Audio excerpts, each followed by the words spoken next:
What is going on, YouTube? Welcome back to another video, and in today's video we are going over the dinosaurs that appear in Jurassic Park the novel, so spoilers ahead, and let's go ahead and get into this. Number 1.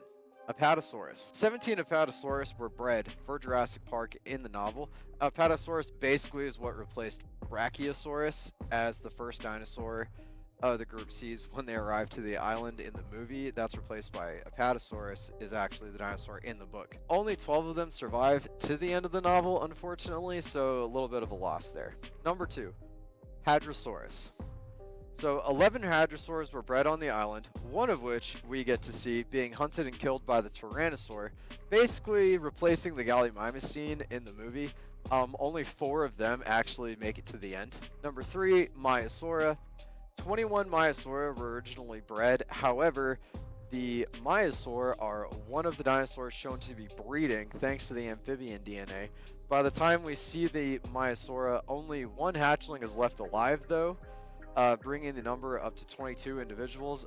They actually fared pretty well, with 20 making it to the end. Coming in at number 4, we have Stegosaurus. 4 were originally bred for Jurassic Park. However, due to the animals accidentally ingesting West Indian lilac while gathering gizzard stones during their migration across the island, 2 of them had already died and 1 was sick, as seen by Grant and the others. Stegosaurus was actually basically replaced by Triceratops in the movie because they thought that would just be a more recognized dinosaur. Only 1 was left by the end of the novel, and you actually see that one fighting the juvenile T-Rex. Triceratops was actually in the novel, however, coming in at number 5. 8 Triceratops were originally made for the park. They were actually one of the friendlier animals on the island. With their handlers actually being able to like pet them, and with one of the younger animals you could actually feed it and ride on it, and 6 of them actually managed to make it to the end of the novel. Coming in number 6, we have Othnilia, also known as Nanosaurus. 23 of them were originally made for the island. They lived in the trees on the island, jumping from branch to branch, and the park workers would routinely see them jumping the fence of their enclosures. They were actually said to have better jumping abilities than the velociraptors did, and by the end, only 15 of them are actually still alive. Number 7 is Dryosaurus. 34 were bred in the beginning, with some seen being released back into their enclosures after Nedry sabotages all of the electricity on the park. 14 of them actually survived until the end. Number 8, Compsognathus, or Compies, as they like to be called in Jurassic World. It's honestly kind of unknown how many of the Compies were bred or had survived to the end of the novel, since they kept escaping off of the island in large numbers. The Compies actually initiate the whole story, as one ended up envenomating an American child on vacation in the novel. This event causes scientists to search for it, and he actually ends up finding its carcass, with another one, well, a group of them actually having probably like one of the more gruesome scenes out of all of Jurassic Park media, where a group of them actually kill a baby in its crib in a hospital. In the book, they also are what killed John Hammond, and they did that essentially by biting him a lot. And their venom is actually, in the book, said to not be like deadly, but it actually emits serotonin, which is essentially the happy chemical. So basically they just make you really happy and euphoric while they eat you alive. And like I said, it's unknown how many of them actually survived to past the events, because they were already escaping off the island. Number 9 is Pterodactylus. It's unknown how many of them were originally bred.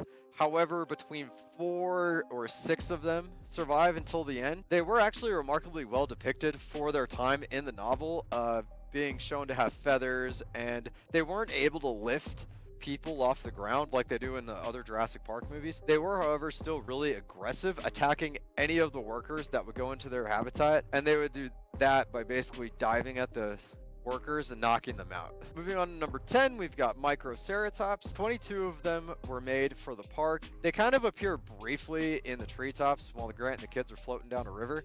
Only 13 of those managed to survive until the end. Number 11, Euplocephalus. I honestly can't pronounce this name to save my life, guys. 16 were bred, and only 9 of them actually make it to the end, which is kind of crazy considering these are like heavily armored Ankylosaurus type dinosaurs. Number 12, Styracosaurus. 18 of them were bred, with 7 surviving to the end. But then we're getting into what's essentially the big 3, 13 being Dilophosaurus. Now, Dilophosaurus is depicted way different in the movies than it is in the novel. The novel actually got it more close to what the actual animal would have been like. 7 of them were originally bred for the island. One of them is seen drinking from a river. After that, it's actually seen stalking Nedry, and then it blinds him with his venom, which causes him some crazy amount of pain before it ends up killing him.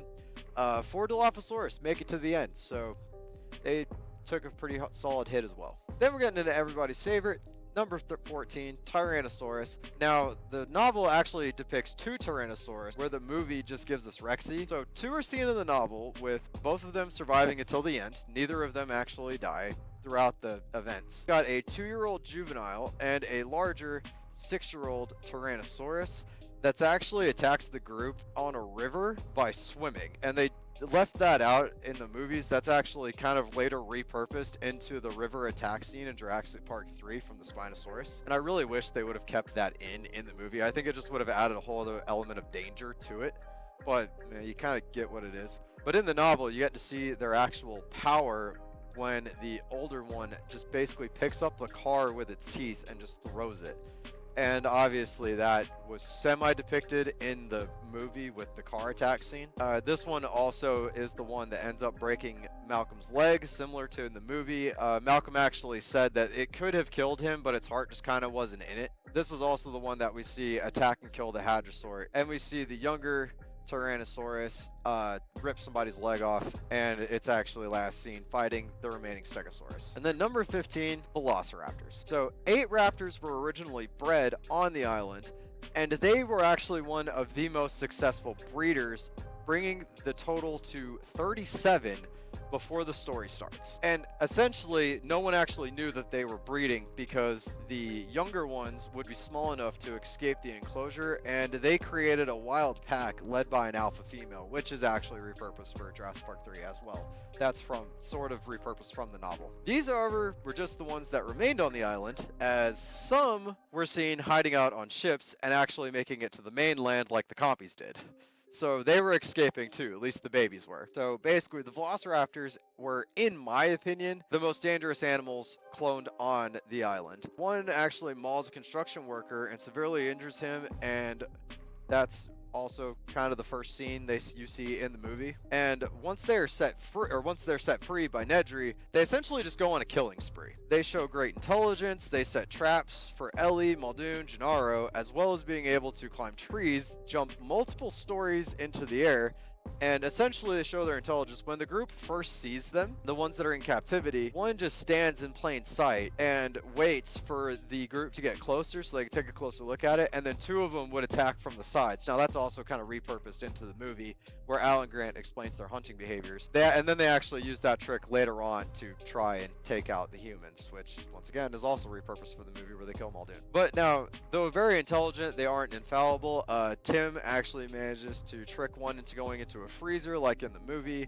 Alan also in the novel poisons a bunch of them using eggs with poison inside of it, and he kills a bunch of them that way.